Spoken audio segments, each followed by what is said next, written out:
नमस्कार दोस्तों, मैं हूं दीपक और आज की इस वीडियो में हम जानने वाले हैं क्या है नई रिक्रूटमेंट पॉलिसी 2020, नई भर्ती प्रक्रिया 2020 क्या है, एनआरए के अंदर क्या है, सीईटी क्या है, क्यों इसकी ज़रूरत पड़ी, इसके तहत कौन कौन सी एजेंसीज आती हैं जो एनआरए के अंडर कवर होंगी, जिनके तहत एग्ज़ाम्स लिए जाएंगे, कहाँ पे और किस किस तरह के एग्ज़ाम्स कंडक्ट किए जाएंगे, कहाँ सेंटर्स होंगे और इसका मीडियम क्या रहेगा, कब तक स्कोर कार्ड वैलिड रहेगा, सारी बातें डिटेल से जानने वाले इस वीडियो में। तो वीडियो को लास्ट तक प्लीज़ ज़रूर देखिएगा और अगर आप मेरे चैनल पर नए हैं तो प्लीज़ चैनल को सब्सक्राइब करके मुझे सपोर्ट कर दें और अगर आपने ऑलरेडी सब्सक्राइब किया हुआ है तो आपको तहे दिल से मेरा शुक्रिया। आइए शुरू करते हैं वीडियो। एक बेसिक सी चीज़ समझ लेते हैं। सबसे पहले भारत में हर वर्ष सेंट्रल गवर्नमेंट की जॉब के लिए लगभग 2.5 से 3 करोड़ कैंडिडेट्स अप्लाई करते हैं। उन 2.5 से 3 करोड़ कैंडिडेट्स के अगेंस्ट में सिर्फ 1 से 1.25 लाख ही जॉब होती हैं। तो क्या होता है, वो रेलवे के लिए अलग अप्लाई कर रहे हैं, बैंकिंग के लिए अलग अप्लाई कर रहे हैं और एसएससी के लिए अलग अप्लाई कर रहे हैं, ऐसे ही बहुत सारी और एजेंसीज के लिए भी अप्लाई करते हैं। इससे क्या हो रहा है, कैंडिडेट्स को नंबर ऑफ एप्लीकेशंस डालनी पड़ रही हैं, बार बार जाना पड़ रहा है, बार बार चीज़ों के लिए अप्लाई करके बार बार उसको प्रोसीड करना पड़ रहा है, फिर जाके एग्जाम्स हो रहे हैं, बहुत लेंथी प्रोसेस, लंबा प्रोसेस हो रहा है। तो गवर्नमेंट इसके लिए पहले से प्लान कर रही थी। निर्मला सीतारमण जी, हमारी जो वित्त मंत्री हैं, फाइनेंस मिनिस्टर, उन्होंने पहले बजट में इसको घोषणा कर दी। लगभग 1570 करोड़ के आसपास इसके लिए एनआरए के लिए एक बजट रखा गया है, जिसके तहत एनआरए के लिए इंफ्रास्ट्रक्चर को डेवलप किया जाएगा। हर डिस्ट्रिक्ट के अंदर इसके एग्जामिनेशन सेंटर्स बनाए जाएंगे ताकि वहीं पे इसको कंडक्ट किया जा सके। इस तरह का बजट इसके लिए रखा गया। अब क्या होगा इस प्रोविजन में, बेसिक बहुत आसान भाषा में हम समझ लेते हैं क्या होने वाला है बदलाव। यानी कि पहले हमें रेलवे के लिए अलग तैयारी करनी है, रेलवे का अलग फॉर्म भरना है, बैंकिंग का अलग फॉर्म भरना है, एसएससी का अलग फॉर्म भरना है। अब वो फॉर्म अलग अलग भरने वाला झंझट खत्म हो जाएगा। सिंपल आपको एक फॉर्म अप्लाई करना है, सीईटी, यानी कि सीईटी का एग्जाम देना है बस। आपके पास सीईटी का आपने एग्जाम दे दिया। अब इसके तहत सबसे पहले हम बात कर रहे थे, ऐसे तो बहुत सारी सेंट्रल गवर्नमेंट की एजेंसीज है जो एग्जाम्स लेती है, 20, 25, 30 के आसपास एजेंसी है, लेकिन एनआरए ने अभी सबसे पहले टारगेट किया जो मेजर एजेंसीज हैं, यानी कि भारत के अंदर जो सबसे मेजर है वो है रेलवे, एसएससी और आईबीपीएस, यानी कि बैंकिंग सेक्टर की जॉब्स। उन तीनों को टारगेट किया और तीनों को मर्ज कर दिया। तीनों को मर्ज करके एक कॉमन एग्जाम रख दिया, सीईटी। अब इस सीईटी के स्कोर कार्ड के बेसिस पे स्क्रीनिंग हो जाएगी, यानी कि इन तीनों संस्थाओं को, ऑर्गेनाइजेशंस को, इन एजेंसीज को वो कैंडिडेट शॉर्टलिस्ट होके मिल जाएंगे, फिल्टर मिल जाएगा। यानी कि इनको मेंस एग्जाम के लिए वो फिल्टर करने वाला काम नहीं करना पड़ेगा। हाँ, ये लोग टायर 1 क्लियर किए हैं, यानी कि CET is basically pre exam qualify हो गया। अब आप इसके लिए एलिजिबल हैं, रेलवे अपनी कट ऑफ जो भी रखेगा, इन चीज़ों के लिए आप जा सकते हैं। थोड़ा सा बेसिक सा डिटेल में समझ लेते हैं, कंफ्यूज होने की जरूरत नहीं है, बहुत ही सिंपल सा है। ये आसान भाषा में हम डिस्कस करते हैं सारे पॉइंट्स को ताकि हमारी अंडरस्टैंडिंग बेटर हो जाए न्यू रिक्रूटमेंट पॉलिसी के लिए। पहले जान लेते हैं कि एग्जिस्टिंग पॉलिसी में जो भी रिक्रूटमेंट प्रोसेस है हमारा इंडिया का, उसके अंदर हमें क्या कमियां आ रही थी कि भाई ये ज़रूरत पड़ी। देखो, सबसे पहली मोटी मोटी बात तो यही है कि नंबर ऑफ एप्लीकेशन अप्लाई करने पड़ रहे थे, यानी कि रेलवे के लिए अलग, बैंकिंग के लिए अलग, एसएससी के लिए अलग अलग एप्लीकेशंस डालने पड़ रहे थे। बड़ा लेंथी बर्डन वाला प्रोसेस हो रहा था कैंडिडेट्स के लिए। दूसरा अगर बात करें, बार बार उसकी फ़ी पे करना। बहुत सारे लोग हैं जो फ़ी पेमेंट नहीं कर पाते, बार बार फॉर्म्स निकलते हैं उनकी, बार बार उनकी फ़ीस पेमेंट करना, बार बार साइबर कैफ़े के चक्कर लगाना, फॉर्म्स भरना, डॉक्यूमेंट्स अपलोड करना, एक अपने आप में लेंथी टाइम कंज्यूमिंग प्रोसेस। और सबसे बड़ी बात, बार बार ट्रैवल करके दूसरी जगह पे जाना एग्ज़ाम सेंटर्स के लिए। आज रेलवे का एग्ज़ाम है, आज मेरा बैंकिंग का एग्ज़ाम है, बहुत जगह दूर दूर तक सेंटर्स आते थे, इंटर स्टेट भी आते थे, उनमें जाके ट्रैवल करके एग्ज़ाम दे के आना। तीसरा अगर बात करें तो जो सबसे इंपॉर्टेंट है वो ये कि किसी की डेट क्लैश हो जाती थी, और यार मेरा रेलवे का एग्ज़ाम रह गया क्योंकि उस दिन मेरा वो वाला एग्ज़ाम था। ये सब चीज़ों से अब छुटकारा मिल जाएगा। इन सब चीज़ों के लिए एक कॉमन एग्ज़ाम रहेगा, that is CET, common entrance test. Common exam रहेगा, जी हाँ, प्री एग्ज़ाम रहेगा ये कॉमन एंट्रेंस टेस्ट, इन सब ऑर्गेनाइजेशन, इन सब एजेंसीज के लिए। आइए बात करते हैं अब न्यू रिक्रूटमेंट एजेंसी की। क्या है इसके अंदर प्रावधान, क्या प्रपोजल्स हैं, क्या नई चीज़ें हैं जो हमें जानना बहुत ज़्यादा ज़रूरी है।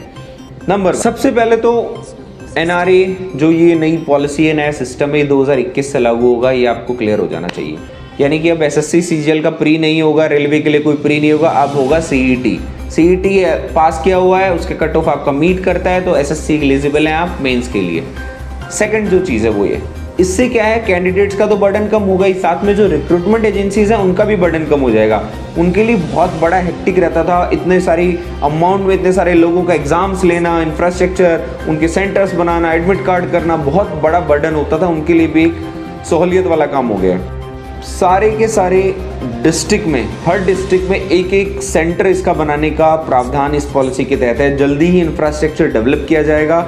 इसके लिए ऑनलाइन एग्जाम ही रहेगा, यानी कि mode of exam will be the online only. इसके तहत ऑनलाइन मोड रहेगा। अब ऑनलाइन के लिए वहाँ इंफ्रास्ट्रक्चर चाहिए, हर डिस्ट्रिक्ट में एक ऐसी जगह चाहिए जहाँ पे इतने सारे कैंडिडेट्स के ऑनलाइन एग्जाम के लिए आपके पास डेस्कटॉप होने चाहिए, वो बिल्डिंग होनी चाहिए, तो उसको डेवलप किया जाएगा बड़ा ही जल्दी। जो बजट इसके लिए लिया गया उसके तहत इसको किया जाने वाला है। इसमें एक और चीज़ अच्छी रहेगी कि कैंडिडेट्स अपनी चॉइस की डेट सेलेक्ट कर सकते हैं, चॉइस का एग्जाम सेंटर सेलेक्ट कर सकते हैं। ये ऑप्शन बड़ी अच्छी बात है। किसी को अपने और शेड्यूल से प्राइवेट जॉब कर रहा है कि मैं आप कंफर्टेबल हूँ तो आराम से उस दिन जाके एग्जाम दे सकता हूँ, ये बड़ी अच्छी चीज़ है। इसके बाद अगर बात करें गवर्नमेंट ने और एम्प्लॉयमेंट को फैसिलिटेट करने, सेंट्रल गवर्नमेंट ने बोला है कि भैया इस सीईटी स्कोर को गवर्नमेंट स्टेट्स भी, जो स्टेट की गवर्नमेंट्स हैं, यूटीज़ की हैं, और हमारी जो प्राइवेट सेक्टर्स हैं, पीएसयूज हैं, वो लोग भी स्कोर कार्ड को यूज़ कर सकते हैं, ताकि उनका भी एक ये प्री वाला प्रोसेस हट जाएगा। स्कोर कार्ड मेरिट बेसिस पे, ठीक है भैया तुमने सीईटी क्वालिफाई करा हुआ है, हमारे लिए जो वैकेंसी, ठीक है शॉर्टलिस्ट हो गया, आगे इनका फर्दर इंटरव्यू करना है, मेंस एग्जाम लेना है, वो उन पर डिपेंड करता है। मतलब इस सीईटी स्कोर कार्ड का state government, PSUs, private sectors भी यूज़ कर सकते हैं एम्प्लॉयमेंट को बढ़ावा देने के लिए। बड़ी अच्छी चीज़ है, बट मुझे लगता नहीं है कि ये लोग अपनाएंगे। स्टेट गवर्नमेंट वगैरह बोलेंगे हम तो अपना सिस्टम फॉलो कर रहे हैं, करेंगे, लेकिन अगर करते हैं तो बहुत अच्छी बात है। इससे ऑर्गेनाइजेशन का पैसा भी बचेगा, सरकारों का पैसा बचेगा जो इस प्री एग्जाम में होने वाला है। बात आती है सिलेबस की। देखिए सिलेबस अभी तक कोई डिफाइन नहीं है, अभी पॉलिसी जस्ट आई है, कैबिनेट से मंजूरी मिली है, जल्दी इसका सिलेबस भी बहुत जल्द आ जाएगा। हाँ, इसका करिकुलम जो है वो बड़ा स्टैंडर्ड रहेगा, ऐसा नहीं है हमारे यहाँ कुछ और। अब सेंट्रली एग्जाम हो रहा है, कॉमन एग्जाम हो रहा है, करिकुलम बिल्कुल स्टैंडर्ड रहेगा। यानी कि पहले ऐसा होता था ना कि एसएससी के अंदर थोड़ा सा मैथ्स का भारी रहता है पलड़ा, रेलवे के अंदर थोड़ा सा जीएस का पलड़ा भारी रहता है। अभी ऐसा नहीं होगा, थोड़ा बैलेंस करेंगे। हो सकता है 200 नंबर का एग्जाम ले लें, 50 इंग्लिश, 50 जीएस, 50 मैथ, 50 साइंस, तो इस तरह का कॉम्बिनेशन हो सकता है कि सब चीज़ें बैलेंस होकर चले, एक स्टैंडर्ड करिकुलम हो कि एक बच्चे को नुकसान ना हो। इसके अलावा जो सबसे इंपॉर्टेंट है वो है 12 लैंग्वेजेस में एग्जाम होगा। रीजनल लैंग्वेजेस जो क्षेत्रीय भाषाएं हैं उनके अंदर भी एग्जाम होगा, बड़ी अच्छी चीज़ है। सभी कैंडिडेट्स इसका फ़ायदा उठा सकते हैं। इससे बहुत सारे लोगों को बेनिफिट होगा जो हिंदी या इंग्लिश नहीं पढ़ पाते हैं, नहीं सेलेक्ट कर पाते हैं, बड़ी अच्छी चीज़ है। देखिए आप समझ गए कि इस सीईटी स्कोर कार्ड के बेसिस पे अगर क्वालिफाई हो गया है तो स्पेशलाइज्ड मेन एग्जाम लेंगी एजेंसीज। इनको मतलब कैंडिडेट्स मिल गए, शॉर्टलिस्ट होके, फिल्टर होके, ये टायर 2, टायर 3 वाला एग्जाम, टायर 3 वाला लेंगी। मतलब एसएससी को कैंडिडेट्स मिल गए कि हमने भाई 200 का एग्जाम था, 150 कट ऑफ रख दिया, 150 से ऊपर वाले आ जाओ, एसएससी के लिए एलिजिबल हैं। 140 रख दिया रेलवे ने, 160 रख दिया या 130 रख दिया बैंकिंग ने, मतलब उस हिसाब से वो लोग चले जाएंगे वहाँ पे। समझ गए होंगे आप कि एक शॉर्टलिस्ट फिल्टर होके कि उन्हें कैंडिडेट्स मिल गए, इससे उनका ये टाइम बच गया प्री वाला। मतलब उन्हें एग्जाम तो मेन लेना है, वो अपने बेसिस पे अपना उनका स्टैंडर्ड कैरिकुलम रहेगा, मतलब प्री नहीं होगा। कुल मिला के इन एग्जाम्स का प्री एग्जाम नहीं होगा। अब बात आती है सीईटी का स्कोर कार्ड। अभी आज मैंने एग्जाम देता हूं तो मेरा स्कोर कार्ड अगले 3 साल तक वैलिड रहेगा। हाँ, मैं बार बार एग्जाम दे सकता हूँ, हर 6 महीने में एग्जाम होगा अभी, क्योंकि एनआरए के तहत अभी बोला गया इनिशियली हम लोग साल में 2 बार कराएंगे, बाद में हो सकता है 1 बार कर दें। मैं बार बार एग्जाम दे सकता हूँ अपने स्कोर कार्ड को इम्प्रूव करने के लिए। जो मेरा बेस्ट अवेलेबल स्कोर होगा वो मेरा करंट स्कोर माना जाएगा, eligible for the next 3 years. बड़ी अच्छी चीज़ है, मतलब इसके लिए कोई बंदिश नहीं है कि भैया तुमने एक बार दे दिया स्कोर कार्ड, तुम क्वालिफाई हो गए हो, नहीं अब कुछ नहीं करना। बड़ी अच्छी चीज़ है।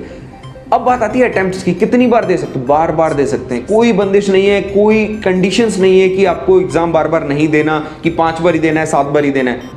हाँ, बशर्ते आपकी एज लिमिट, अपर एज लिमिट इसके अंदर जो एक मेन क्राइटेरिया हर एग्जाम के लिए होता है, सबको पता है, उसमें रिलैक्सेशन भी दिया गया है एससी, एसटी, ओबीसी और फिजिकली हैंडीकैप्ड लोगों के लिए जो एक रिलैक्सेशन एज का रहता है as per the reservation policies, वो रहेगा। But the upper age limit को ध्यान में रखते हुए इसके जो नंबर ऑफ अटेम्प्ट्स हैं वो हम लोग कर सकते हैं जितनी मर्जी बार। रजिस्ट्रेशन से लेके एडमिट कार्ड, रोल नंबर, आपकी एग्जाम सेंटर्स, आपका एग्जाम, आपकी merit list, score card, everything will be online. यानी कि सब कुछ अब ऑनलाइन होने वाला है, डिजिटलाइज होने वाला है। बड़ी अच्छी चीज़ है, पारदर्शिता आएगी, ट्रांसपेरेंसी बनेगी सिस्टम में, सब कुछ ऑनलाइन रहेगा तो बहुत अच्छी बात है। इससे मल्टीपल लैंग्वेजेस में मल्टीपल चॉइस क्वेश्चंस आपके आएंगे, यानी कि ऑब्जेक्टिव टाइप आपका एग्जाम पैटर्न रहेगा। आपकी क्षेत्रीय भाषा के हिसाब से आप लोग इसको सेलेक्ट कर सकते हैं। इसके अलावा अगर हम बात करें इस प्रोसेस से क्या होने वाला है, कंक्लूड कर लेते हैं हम। इससे क्या होगा ना, number of candidate screened out हो जाएंगे, यानी स्क्रीनिंग हो जाएगी मेन एग्जाम के लिए।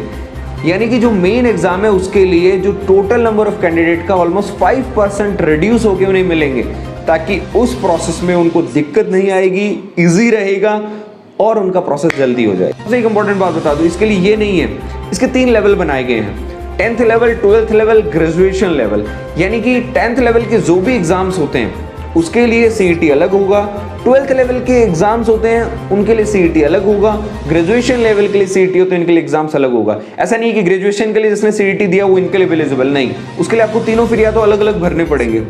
अगर आपने तीनों अलग अलग भरे हैं तो आप तीनों के लिए एलिजिबल होगा।